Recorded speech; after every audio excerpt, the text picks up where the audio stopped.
Wall Street veteran Bernard Madoff has been arrested and charged with running a $50 billion Ponzi scheme. Congress wants to know what caused the Enron meltdown. Now, while the collective rage currently is focused on WorldCom, Tyco CEO Dennis Kozlowski was convicted of looting hundreds of millions of dollars. This is one of the biggest fraud cases ever. Their president's a crook.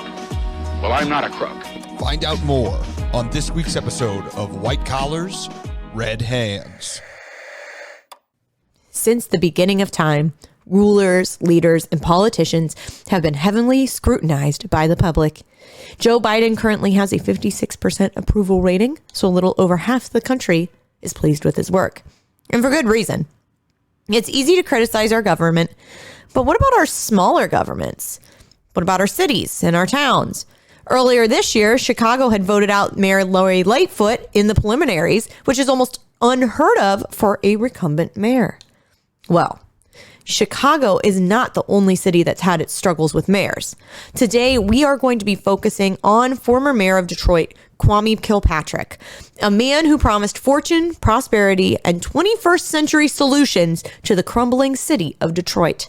However, what followed his term was chaos, greed, and scandal. What happened? Find out on this week's episode of White Collars, Red Hands. Can't have shit in Detroit, including a not corrupt mayor.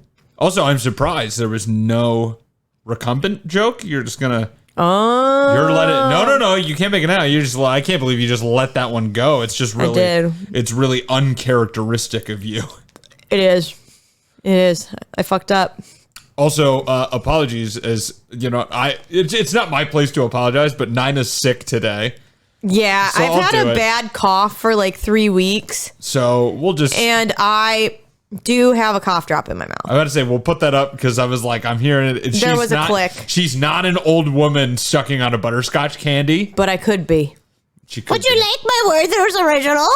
Actually, yeah, dude. This episode sponsored by Werther's Original. I wish. Those things are fire, dude. Honestly, I love a Werther's Original. I am an old lady because I love those, and I love those stupid little strawberry candies that are filled. Oh my, yeah. I fucks with those. Those are so good. Where do you even buy those? I've only seen them at funeral homes. That's where I get them. Oh. I just go into funeral homes around here and I fucking steal them. Sean is just pretending that his relative died. He's just breaking into funeral homes, like crashing the funeral so he can get the strawberry candies. They got my pictures over all of them. I'm not going to be able to get a coffin when I die. Like, it's not funny. When my grandpa died, my mom and my grandma were coffin shopping. And my grandma was like, there was a red one. And she was like, oh, this one's nice. And my mom's like, Dad would not want a red coffin. And my grandma's like, no, for me. All right. Well, my mom was like, this is weird. Duly noted. Mm-hmm. Let me put that in my Samsung notes real quick. Mom wants red coffin. Takes a picture, puts that in there. Well, welcome to another episode of White Collars, Red Hands. I'm permanently banned from funeral homes, and my name's Kashan. And I am welcome at every funeral home, and I'm Nina. They're dying to get her in there. Good one, Kashan. Thanks. I love low-hanging fruits. Yeah? Yeah. You would know a lot about that. That's a balls joke. Okay, sorry. Anyways, this is very off topic. We've gone on a rant. Let's talk about what we're supposed to talk about. Please. All right. The lovely city of Detroit. Detroit, Michigan, baby. Fucking love that town. No, oh, really? I don't. The first sentence of this outline sure seems to differ with you.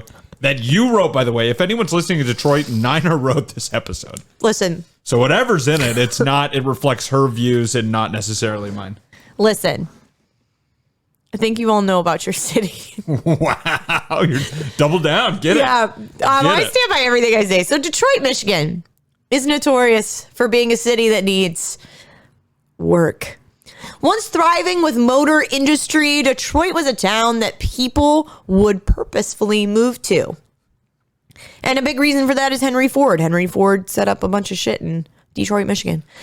In 1950, it was the 5th most populous city in the U.S. But in the 70s, people began choosing foreign cars over American-made ones because of the oil crisis. And this caused American automakers to lay off thousands of workers. And this is when the tide started to turn for Detroit. I blame the Toyota Camry. Everyone had one of those for some fucking reason. I'm always in Champaign. Why? Okay, mine is green. It's a blue-green. You own a Toyota Camry now? Yeah, that's my brand new I car. haven't seen your new car. Oh, my God. Well. So I'm not going to go into the whole history of Detroit, but ever since then, it's kind of been a city on the decline. It was said that 40% of streetlights didn't work in Detroit. All right, that's what we're dealing with. When I went in high school, now granted, I haven't been there in like 13 years, but last time I was there, there were a lot of buildings with no windows. Why we had a youth group trip to Detroit, Michigan is beyond me. It's an open air concept. True. Nina, it's for a cross breeze. I kept getting in trouble when we went to Detroit because the hotel we stayed at was by this strip club called the Landing Strip. And my friend and I just thought it was so funny. And that is funny. And we just kept getting in trouble. Yo, you were right. That's hilarious. Mm-hmm. Or like Landing Strip. And they were like, how do you know what that is? And we're like, we're 14 and 15. We should know what that is. Like, I have a landing strip. What are you talking about? Probably not when I was 15. I did. Why did you? Okay. Is that what they call your ass crack? The Landing Strip? Wow. No. It's because of the decorative pattern that my 15-year-old pubic hair was in. Don't make it weird. Come on. You just made it weird by saying that sentence. What are you talking about? You don't want to hear 15-year-old and those other words in the same sentence. Now I do the martini glass. Okay, I'm moving on.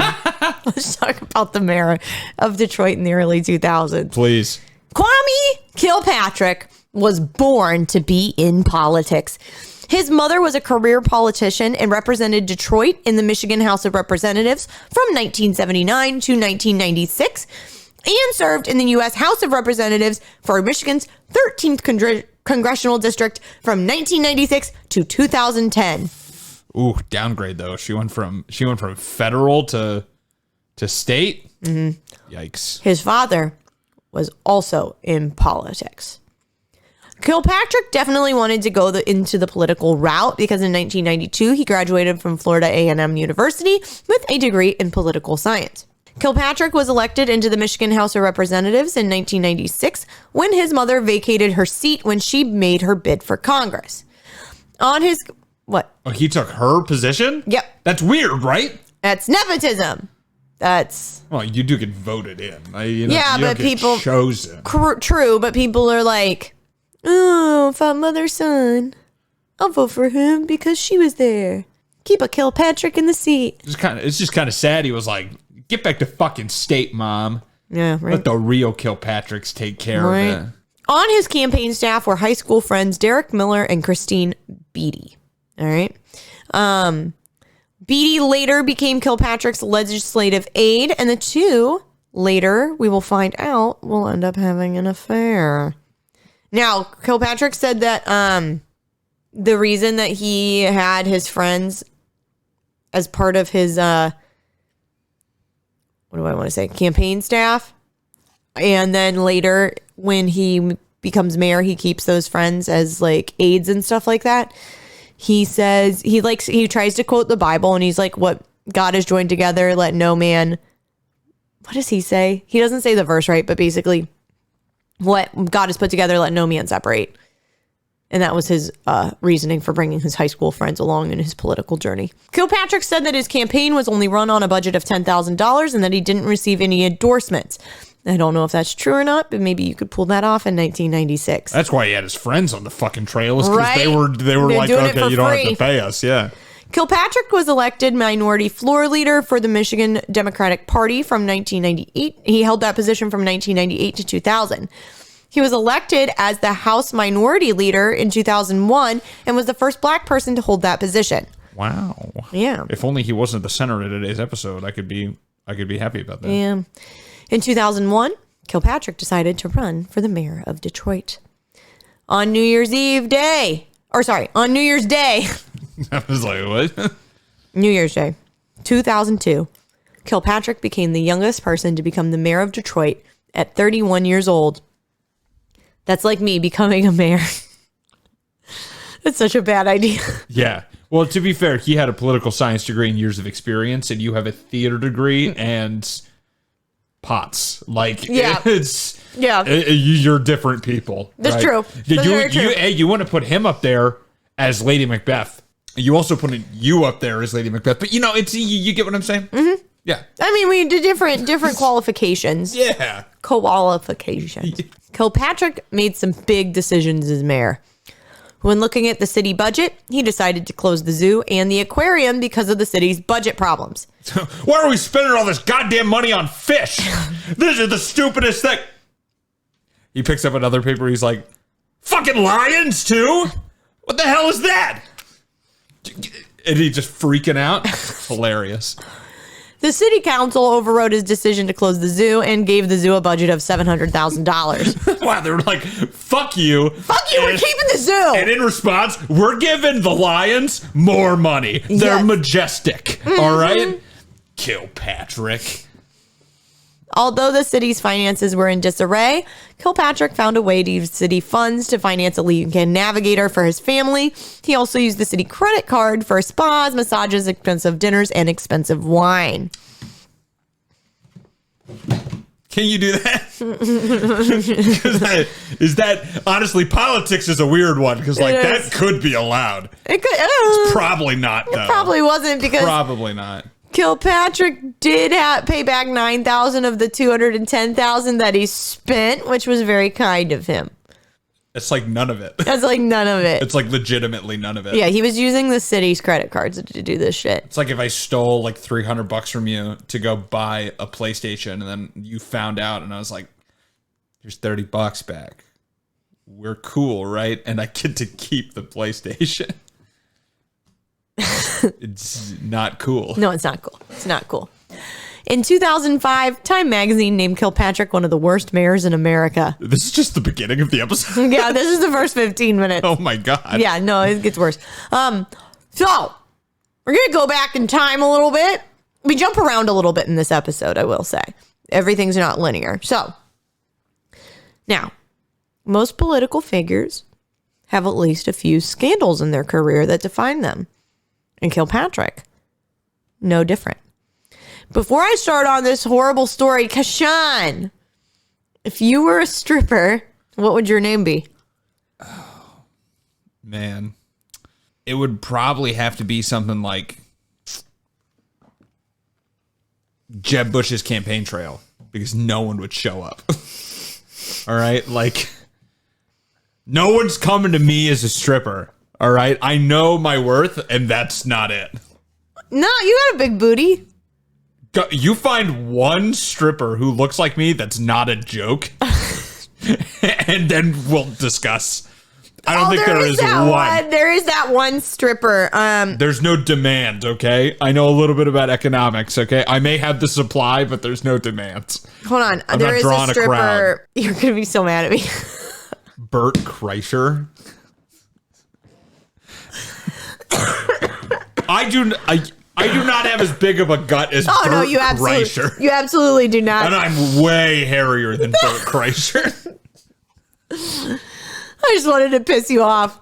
I couldn't remember his last name. I was like, it's Bert. It's The Bert. Machine. The Machine. Maybe that could be your stripper name. If I had a stripper name, it would be Big Cookie. Ew. Why? It makes it sound like you have an abnormally large vagina. Which is like not, it's not one of those things that people It can fit everybody. They're like, oh yeah, I got these like big old tits. I got this big ass. No one's like, I got this fat pussy, baby. No one's doing that, okay? It's a weird one. So, now it's the fun part's over. The sad part begins.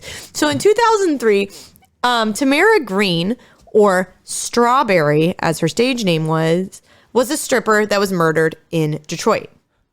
Okay. Green was driving her car and her boyfriend was in the passenger side when a white Chevy Trailblazer pulled up beside them and shot them both. Now, Green died instantly, but her boyfriend survived. Green was in school to be a nurse. She was trying to make something of herself and give her children a better life, but she was killed. After Green's murder, the focus was on her boyfriend's lifestyle because he was a drug dealer, and many believed that he had bad blood with someone and that they were seeking revenge. There was even a suspect named, although Green's boyfriend stated that he did not see that suspect in the car that night. And the suspect was actually already in jail when the murder happened.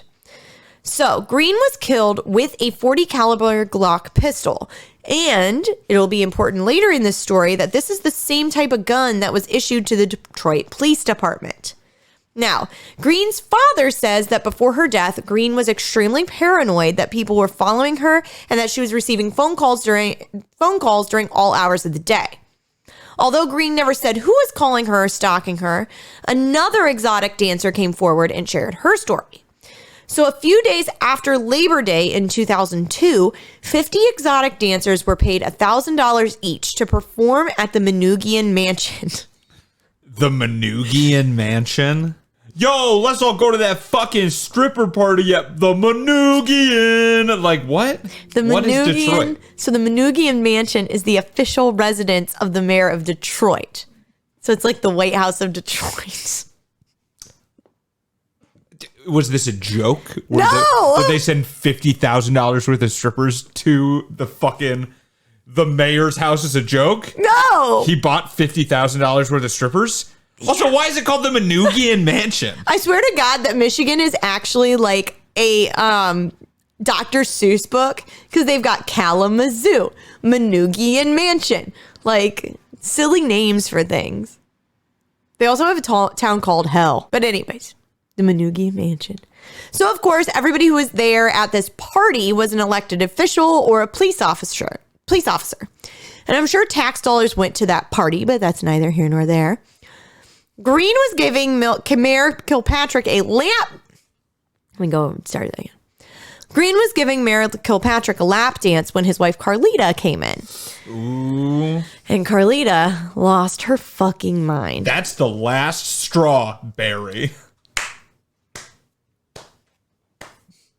Who's Barry? Why are you getting Strawberry? That's the stripper's name.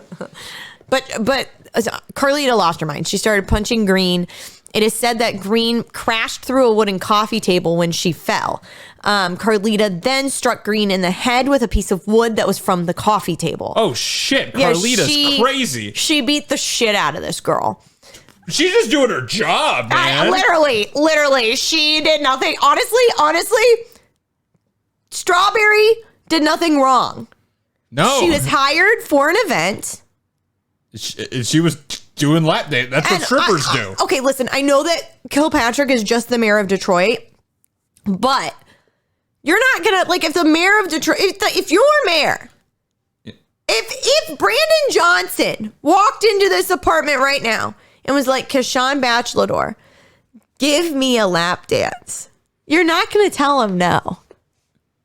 Honey, that is what I'm going to tell him. What are you talking about? I'm not just going to give a lap dance out to the mayor just because he's the mayor. What if he gave you $1,000? No. Plus cash? No. Okay, you and I think very differently about $1,000 things. is not enough. In 2003, though. Or in 2002. Inflation isn't that big of a deal in 20 years for me to give a lap dance to the mayor.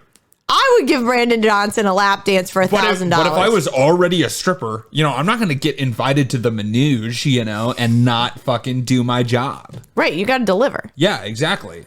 I'm here to fucking throw ass. If Lori Lightfoot walked in this room and was like, for $1,000, Nina Kern, give me a lap dance, I would do it. The odds of me doing it for her are lower. I'd be more upset. I'd be like, no. Brandon Johnson is hotter than Lori Lightfoot. Sparse low, but yeah. I'm just saying. Lori Lightfoot looks like the shrunken head guy from Beetlejuice. She does. Poor lady. Especially towards the end. Yeah, but here's the deal. You're just not gonna not do your job, It's not her fault. She should have been hitting her husband. All right. I don't support. We both agree that the stripper wasn't doing anything wrong. Yeah. So Green was taken to the hospital, and after this incident, she became paranoid that she was being followed, and she was murdered 6 months later.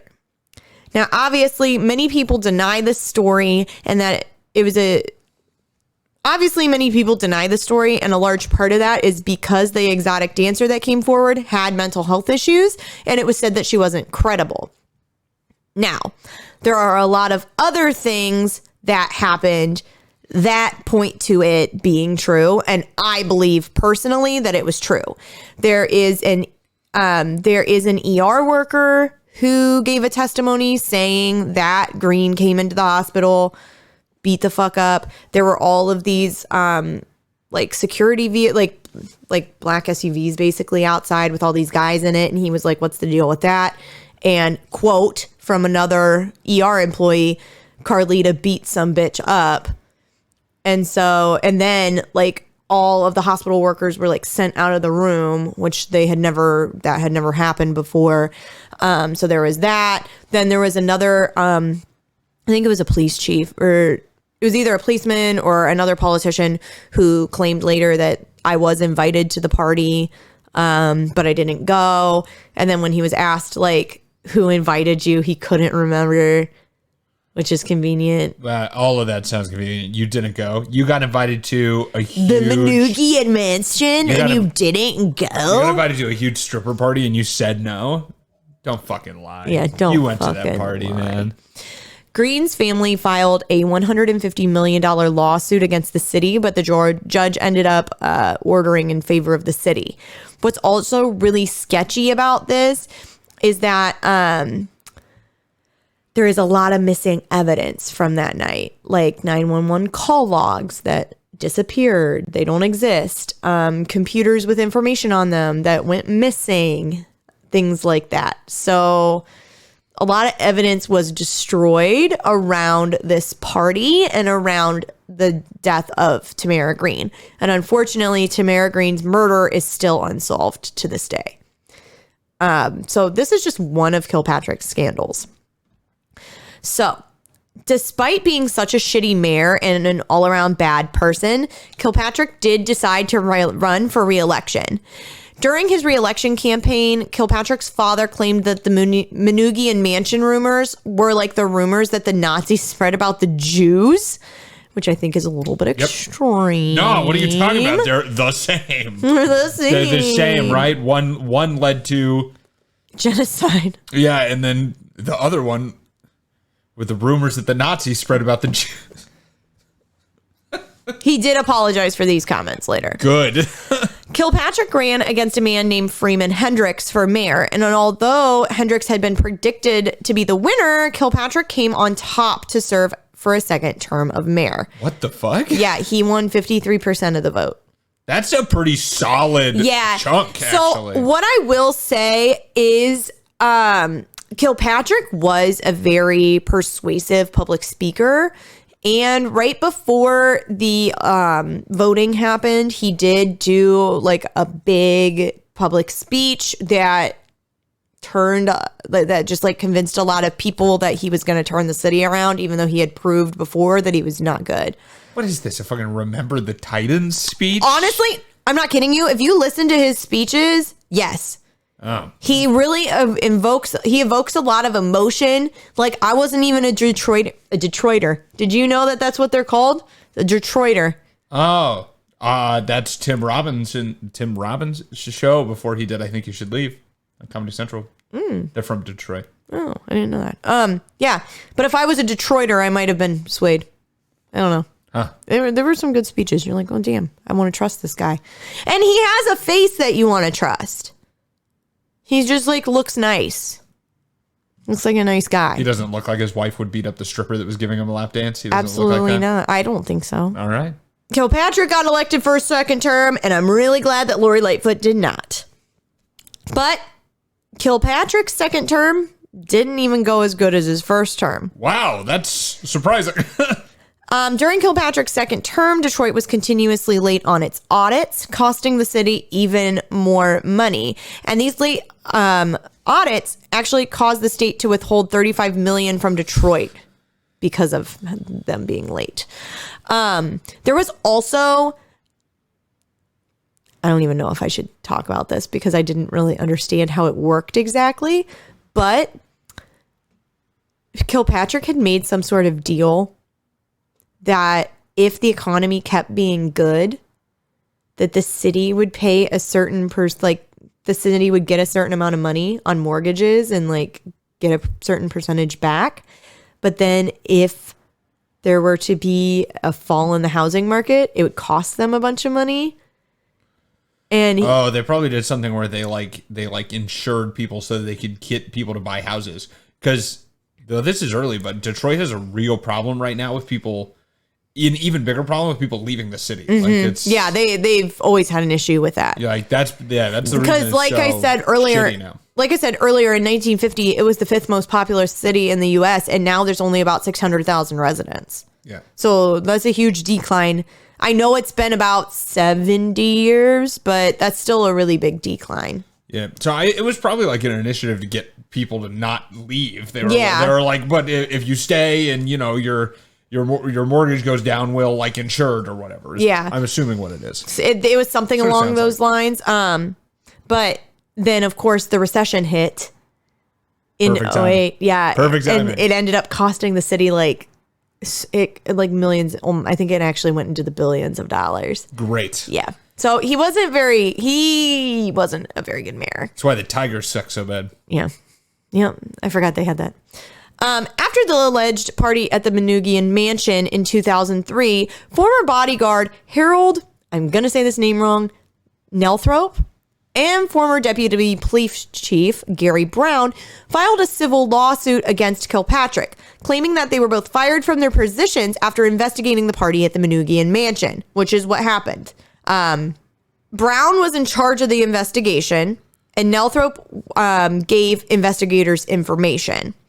And Brown went on record saying, if I lost my job because I'm investigating something, clearly there is something to hide. Because you wouldn't fire me if there was nothing to hide. I don't know. I could definitely see someone being petty enough to be like, you're even investigating. I'm firing you. It's most likely that he did. I'm not saying it's not that, but I'm saying that that also is flawed logic, though. Like, just because he fired him. Fucking politicians are children. Yeah, it's true. Little upset children. If you question them at all, even if they didn't do it, they're probably like to fucking boot you. Yeah, that's true. That's true. They both believe that they were fired to cover up Kilpatrick's affairs. The trial began in August of 2007, and when on trial, Christine Beatty, who we talked about earlier, Kilpatrick's chief of staff, and Kilpatrick were both questioned, asking if they had had an affair. Beatty and Kilpatrick both testified under oath that they had not been involved romantically or intimately in any way, shape, or form. Kilpatrick stated that, so when Beatty was asked questions, she just gave yes and no answers. Kilpatrick, he is a long-winded individual, just in general, but then he went on a whole rant about like how wrong this was and how like every time a woman is in a position of power, people just want to label her as a whore, and it's disrespectful to her and disrespectful to her family when they're just trying to do their jobs. Now, I agree with Kilpatrick on this, that women are oftentimes accused of sleeping their way to the top, getting promotions because they've put out. And I would love this feminist moment from Kilpatrick. The only issue is they did have an affair. Kilpatrick settled with both Brown and Nelthrope for $6.5 million. The plaintiff's attorney, Mike Stefani, ended up receiving text messages between the mayor and Beatty, which proved that the two indeed did have an affair. Now, some of these are a little bit, it's nothing more graphic than what we've already said on the show, but some of these get a little graphic. Some of the text messages included, "Thank you for letting me make you feel good. I've wanted to hold you so badly all day, but I was trying to stay focused at work. So I promise not to keep you longer than 15 minutes. Shouldn't take more than that anyway." This is from Christine Beatty. "I really wanted to give you some good head this morning, and I didn't know how to ask you to let me do it. I've wanted to do it since Friday." Kilpatrick, "Next time, just tell me to sit down, shut up, and do your thing." The text, there were also texts exchanged about the two getting married one day. There was also a concern that the two had been caught because apparently the two had an entanglement in a hotel room with Kilpatrick's security right outside the door. And the text messages about this read, "They were right outside the door. They had, the bodyguards, had to have heard everything." And Christine Beatty said, "So we are officially busted? LOL." Had to put the LOL in there. Kilpatrick had a lot of affairs while he was mayor. And this is where it became an issue, was because like he was using the city money to treat these women, and like taxpayer dollars were going to fund these affairs. That's where the issue lies. Like, if you want to sleep, it's morally bankrupt. I don't think it's right for you to cheat on your spouse.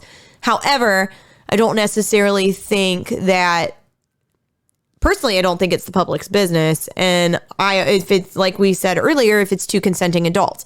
Now, when you are using people's tax money, if you are misappropriating funds to give these women spa days, take them out to fancy dinners, have them sleeping in your hotel room, that's where I have an issue. And that's where I think a lot of people had an issue with this whole thing. Well, yeah, because that's not just cheating on your wife. It's illegal. Right. So it's not illegal to cheat on your wife. No. So that's where the issue lied in all of this. But what's so dumb about this whole thing is, like, yes, it does look bad to have an affair and it isn't illegal, but it is illegal to lie on the stand and say, I didn't have an affair.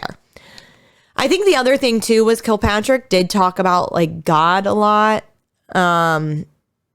And I think it's super hypocritical, but what the hell do you expect? I think that was part of the reason also why he tried to conceal a lot of these affairs that he was having. Also because his wife would beat the shit out of somebody. As she proved. Mm-hmm. And so, like, I think he also wanted to continue a wholesome look, although he proved to not be wholesome in his first term. When Kilpatrick found out that the attorney had copies of the text messages in his possession, he awarded Bell and Northrop $8.4 million instead, and there was an agreement that the text messages would never be leaked. Of course, they ended up coming to light. Most of the text messages were released by a judge in October of 2008. Once it was found out that Beatty and Kilpatrick lied under oath, they got into serious trouble, as they should. Oh, and they were actually found out that people figured this out, that they were lied on oath before the text messages were even released to the public. In March of 2008, a 12-count criminal indictment was made against Kilpatrick and Beatty. Kilpatrick was charged with 8 felonies and Beatty was charged with 7. So what they were charged with was for perjury, misconduct in office, and obstruction of justice. After this came out, Kilpatrick gave a speech about his felony charges. He likened this to a witch hunt and said it was racially motivated. He also said that he had been called the N-word more times in the past few days than he had been in his entire life. During the 70-minute speech, he detailed the changes that he was going to make and bring to Detroit and how he was going to make Detroit a better place. He did get a standing ovation at the end of the speech, however, but the entire audience was invite only. Oh, well. Yeah. All right. Yeah. He gave a 70-minute speech. He really did dodge a lot of what was happening. However, and I don't know if I even should be saying this, because he said the reason that they were found guilty was because the jury was mostly white suburban people, and that was why it's racially motivated. Okay, so why didn't your lawyer is part of jury selection, right? Like you both your lawyer and the other lawyer agreed to who was on that jury. Kilpatrick was ordered to remain in the city of Detroit, and if he were to leave, he needed to get permission first. Now, I want it also noted that he is still in his mayoral position. Right now, he's the mayor? Right now, he is still mayor. Oh, wow. So, in July of 2008, Kilpatrick went on a trip to Toronto for business. Kilpatrick went on a trip to Ontario for business. What he was trying to do was he was trying to exchange money for control of this one tunnel in Detroit. Oh, yeah. It would have benefited Ontario to have access to that, I'm sure, for shipping and stuff like that. And so he was trying to negotiate with them. That's crazy, because he could have just paid $1,000 and gotten access to someone else's tunnel right there. He'd done it previously, so that's right? crazy. That's but crazy. I guess you can go to Ontario. So because he did not alert the courts that he was leaving, this caused Kilpatrick to have to spend a night in jail, making him the first sitting mayor of Detroit in history to be ordered to jail. He was allowed to leave jail the next day, but he had to pay a $50,000 cash bond, and he was no longer allowed to travel, and he also had to wear a tracking device. The same day that Kilpatrick was released, Michigan Attorney General Mike Cox. Well, at least you're not passing that one up. I wouldn't have even included his name if it wasn't Mike Cox. You're frantically every time you're writing out a line trying to find a funny name. Yeah. You're like, I don't know. Where is it? Anyone tangentially related, just put it in there. Seymour Butts. He was, and when he pulled up, there was a valet outside of Eddie V's seafood restaurant. His name was Seymour Butts. Seymour Butts. So Mike Cox added 2 more felony charges for insulting and interfering with a law officer. Allegedly, Kilpatrick shoved 2 police officers when he was getting arrested.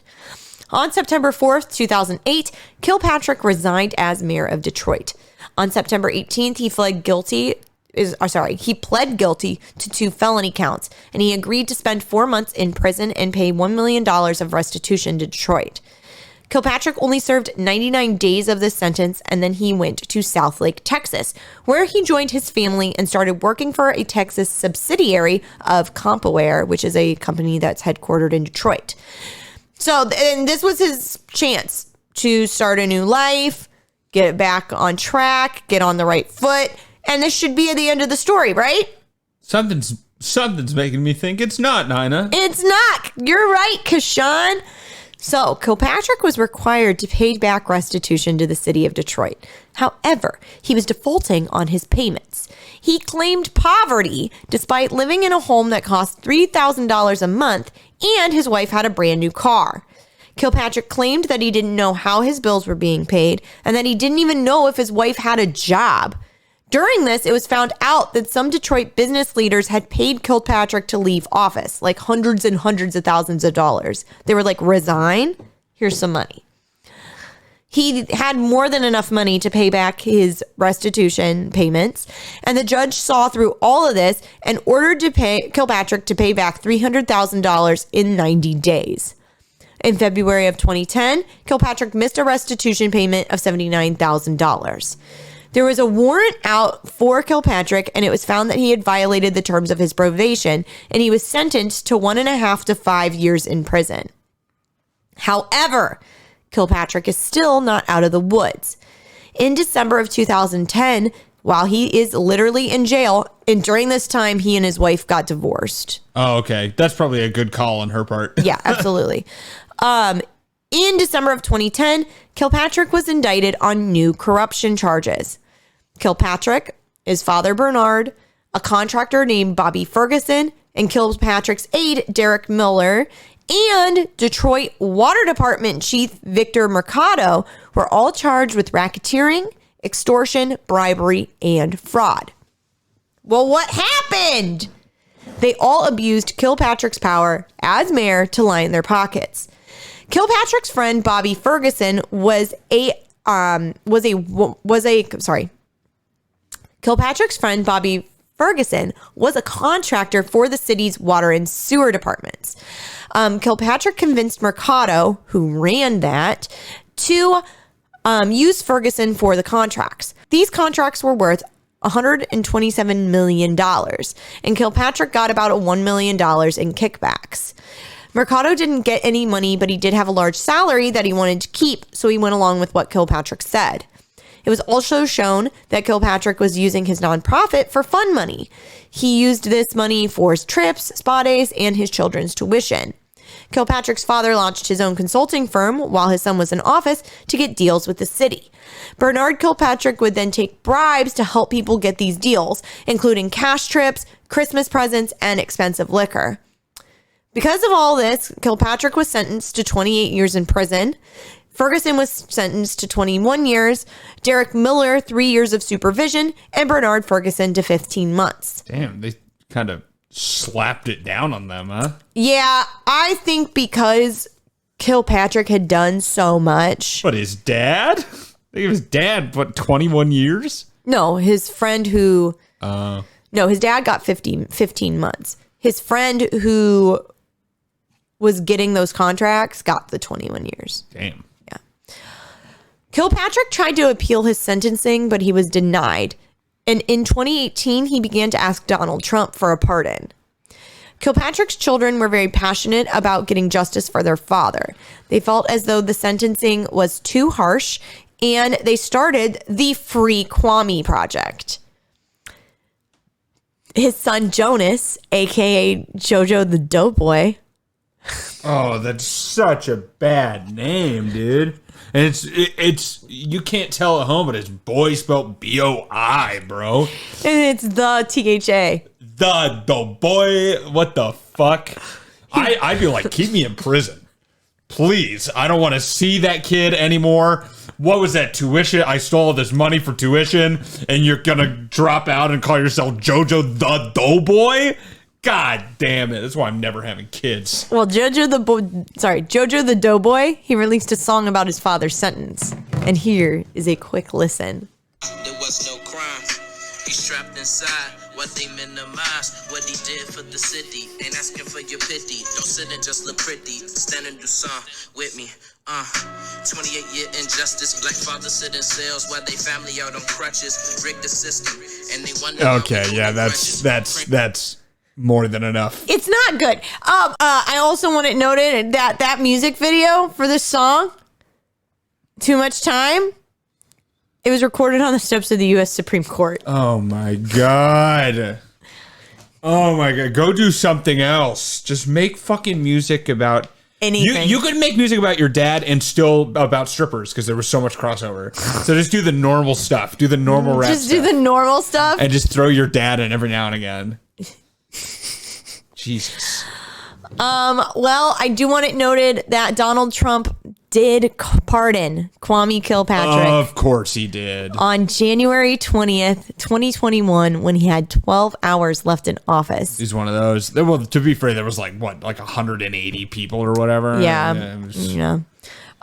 He said that Kilpatrick had already served 7 years for his crimes, and he was a leader in prison, noting his public speaking classes and Bible studies that he led. He was cranking those out. Are you kidding me? He didn't care what was in those. He's like, I don't know, write some shit. Yeah, right. Kilpatrick still does owe restitution, and he will not be allowed to run for public office in Michigan until 2033 if he even does it. There's an end date to that? Yeah, it's like 20 years after you commit a crime. Oh my God. It was just fucking stupid. You just should not be allowed to run again. You should not be able to hold any public office. They literally don't let you vote for forever because he's a felon, right? Yeah. So it's like they don't let you vote for forever, but you can still get elected. How does that make any sense? Make it make sense. Make it make sense. Since he's been released, or since he got in trouble, I'm not exactly sure, but Kilpatrick did release a memoir. Since he has been released, he did get remarried and he had a baby. He also has worked as an ordained minister, motivational speaker, consultant, and a character coach. Great. Politicians often offer us the world: fixed roadways, better funding for education, and thriving community programs. Citizens elect these politicians into office because they're promised for what they will do for us and how they will better our cities, towns, and countries. However, more often than not, politicians leave us with empty promises and a world of frustration. That is exactly what happened to the citizens of Detroit when they put Kwame Kilpatrick into office. Kilpatrick is the perfect example of what happens when greedy people are elected into positions of power. Kilpatrick abused his power to line his pockets, live a luxurious lifestyle, entertain women, and get kickbacks. In my opinion, Kwame Kilpatrick got off easy and is now married to his hot wife, living a life of virtually no consequence. Detroit is still building itself from the destruction that Kilpatrick left in his path, and who knows if they will ever be the city that they were in the 1950s ever again. But the Lions are doing good this year, huh, baby? Lions! Are they? I know nothing about sports. Yeah, they are. Oh, good job, Detroit. Just trust me with this one. Okay. All right? You say shit about Real Housewives, and I just agree. I'm just going to agree with your football quotes. Thank you very much. Stats. Thank you very much. Yeah. So that's the story of Kwame Kilpatrick. So in the end, it wasn't too much time. He served 7 years. Yeah. I think it's probably just like the repeat offenses that really get you, right? I think that is what did it, to be honest with you. I don't think he would have gotten that much time in prison if he had not had so many repeat offenses. Yeah, people were probably just they were asking for him by that time. Yeah, but it is said that they continue to find shit that he did. You said his hot wife. Did he remarry? Yep. Okay. Yeah, he got remarried. I don't need to see her, Nina. She's blonde. Why do you care so much about what people look like? It's probably because it's like 90% of the podcast is like, what does this person look like? And I'm like, who cares? I just want to know what they look like so I can have like, oh, maybe she's not. She's not blonde. This is an audio platform. You know that, right? I know, but for myself, I just want to know. She's pretty. He looks like a black country singer. Like Darius Rucker. You mean Coffey Anderson? Who? Coffey Anderson. He's a black country singer. Probably. Or Darius Rucker. That's a good one. That's Carlita. That's the girl who beat the shit out of somebody. Nice. Yeah. Don't mess with me. I'll set you free. As my dad would say. To quote JoJo the Doughboy. To quote JoJo the Doughboy. Too much time.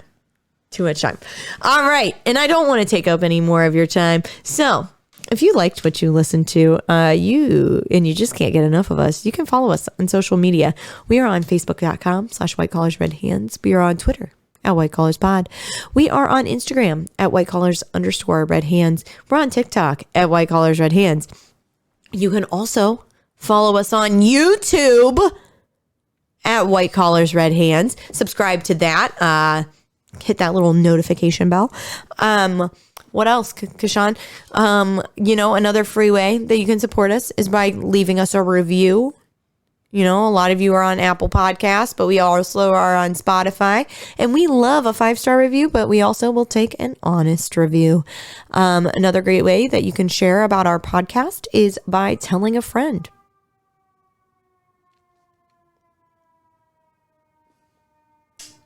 Halloween, man. Spooky. It's spooky. People out there being spooky. Dying.